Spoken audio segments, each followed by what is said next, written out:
Is Bo Nix a top 10 quarterback in the NFL? This is your Denver Sports Daily for July 15th. The biggest stories, the latest news. It's Denver Sports Daily.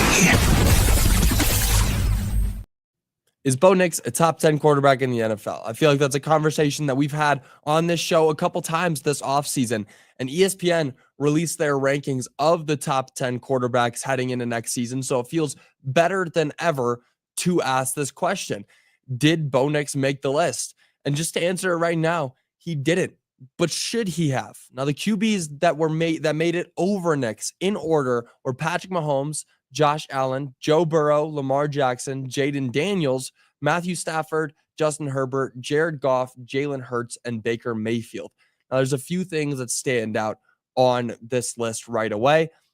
Baker Mayfield, of course, right away, coming in at number 10. I mean, Baker was top 3 in passing yards last season and top 2, tied for second for touchdowns. And you're putting him at 10. Now, I get it. It's Baker Mayfield. Putting him over some of these players might be kind of hard. So I'm not going to get too upset at that one. But we're talking about Bo Nix here.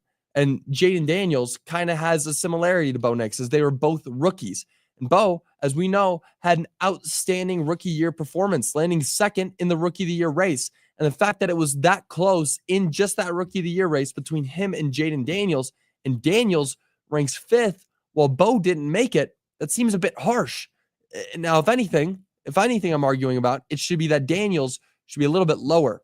I mean, is Jaden Daniels really a top 5 quarterback in the league? Do we know that he's a top 5 quarterback in the league? Sure. He led his team to the NFC Championship. He's a rookie of the year. He did everything that you want from your top 3 pick in the NFL draft. I mean, he was a stud. There's no denying that Jaden Daniels is the best quarterback out of that draft class. There's no denying that Jaden Daniels is a top 10 quarterback in the league. But that being said, Bo Nix has a case for it too.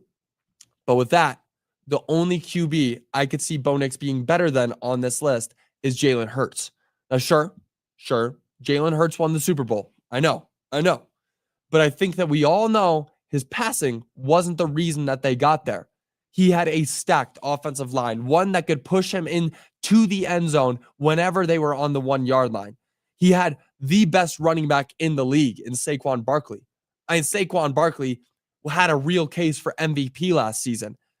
And it kind of, I have this weird thought that you can't have 2 players both being declared as some of the best when one is the best. One is Saquon Barkley going for MVP, and then you're saying Jalen Hurts is also a top quarterback in the league. He's a good quarterback. He's a solid quarterback.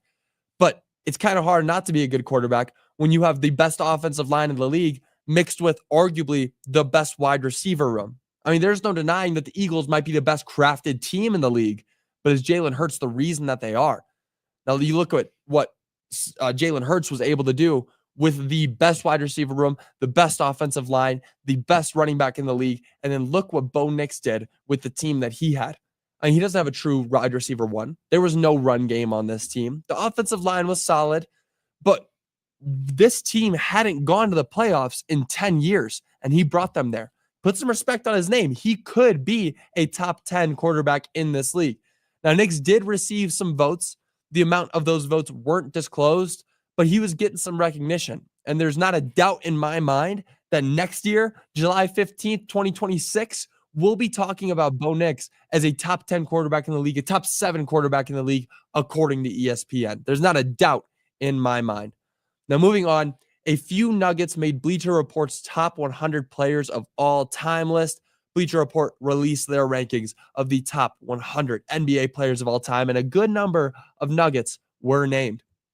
Always a fun conversation to have. Who are the best NBA players? You know, you get that argument where it's MJ versus LeBron James. Who's going to be there? But Bleacher Report took it a step higher. They're ranking the top 100 NBA players ever.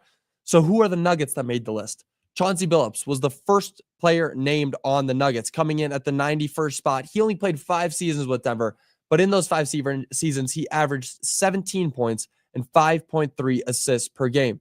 Next was Dikembe Mutombo at the 81st spot. And Mutombo, of course, a Nuggets legend, spent his first 5 seasons with Denver, averaging 13 points, 12.3 rebounds, and an insane 3.8 blocks per game. And then at the 76th spot, Alex English made the list. Now, English was widely regarded as the best Nugget of all time. That was before Nikola Jokic stepped on the floor, averaging 26 points throughout his 11-year Nugget tenure. One of the all-time Nuggets greats. Whenever you're talking about who is the best Nugget of all time, Alex English is always in that conversation. And then Carmelo Anthony comes in at the 60th spot. Sure, his exit from Denver was not graceful, but Anthony is still one of the greatest Nuggets ever. Top 3 on the Mount Rushmore of Mile High Sports when it comes to Denver Nuggets. He is on that Mount Rushmore. He came in at second in the Rookie of the Year voting back in 2004. He averaged 25 points and 6.3 rebounds in his first 8 seasons in the league. The Nuggets got him with their draft pick. He was the star in Denver for a long, long time, and he comes in not quite in the top 50, but at that 60th spot. And then at the 48th spot, this one's a bit strange, but Russell Westbrook is named. Now, even though Russ will not be remembered as a Nugget, he still had a solid year with this team, and he is definitely a top 50 player of all time. I mean, he averaged 13 points, 5 rebounds, and 6 assists in his 1 year in Denver, and he's averaged triple-doubles for 4 seasons, I believe. He's averaged a triple-double 4 seasons. I mean, this guy, Russell Westbrook, the triple-double king. I mean, you could say what you want about Nikola Jokic. He will get there at one point, but right now, Russell Westbrook holds that crown. And then between 48, there is a big gap as Nikola Jokic was named the 17th best player in NBA history.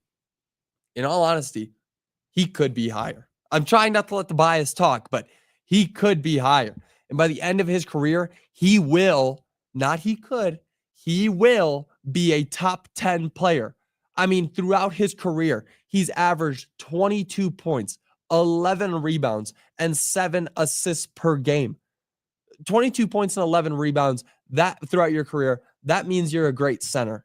22 points and 7 assists per game, that means you're a great point guard. If you're averaging 22, 11, and 7, that means you're one of the best all-around players the NBA has ever seen. I mean, he's been to 7 consecutive All-Star games, 7 consecutive All-NBA selections. He led the Nuggets to their first and only NBA championship, Finals MVP, 3-time MVP.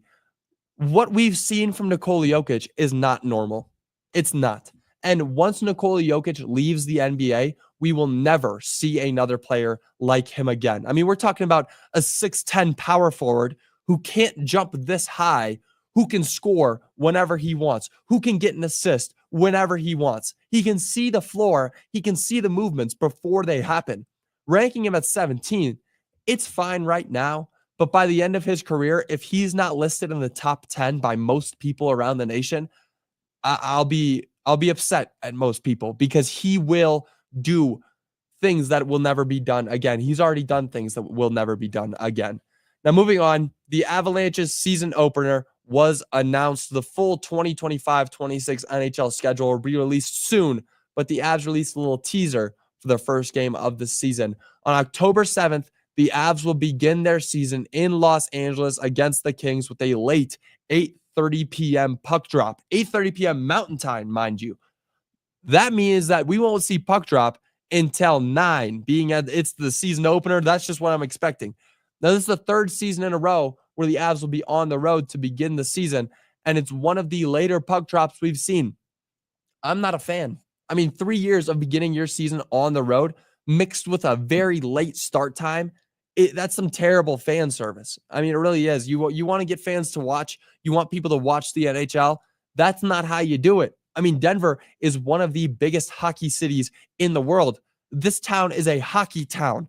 And doing that for the Nuggets really just hurts. And the fact that you got to go start in LA too. I mean, you're going to the West. Every one of these 3 years where the Nuggets or the Avalanche have started their season, they've been on the road in the West. Stop with that. Let the Avs come home and start their season at home.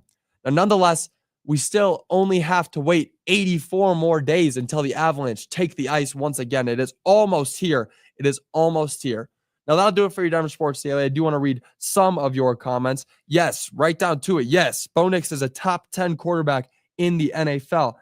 Now, let's see. End of the day, if he's a top 10 QB and have no playoff wins or Super Bowls, that doesn't matter to me. I just want this team to have success. That's a great mindset that you have, Angel. That's fair. Who cares about where he's rated? This guy brought the team to the playoffs. He's got no playoff wins yet, but sure, he faced the Bills. Let's give him some slack there. He's a rookie. Look at what this team did in the offseason, and just wait till next year when we're talking about him being a top 10 quarterback in the NFL. And he's got a few playoff wins under his belt because I really believe that it can happen this year. Now, that'll do it for your Denver Sports Daily. I will be back with you guys again tomorrow. Until then, y'all have a great rest of your day. Bye, y'all.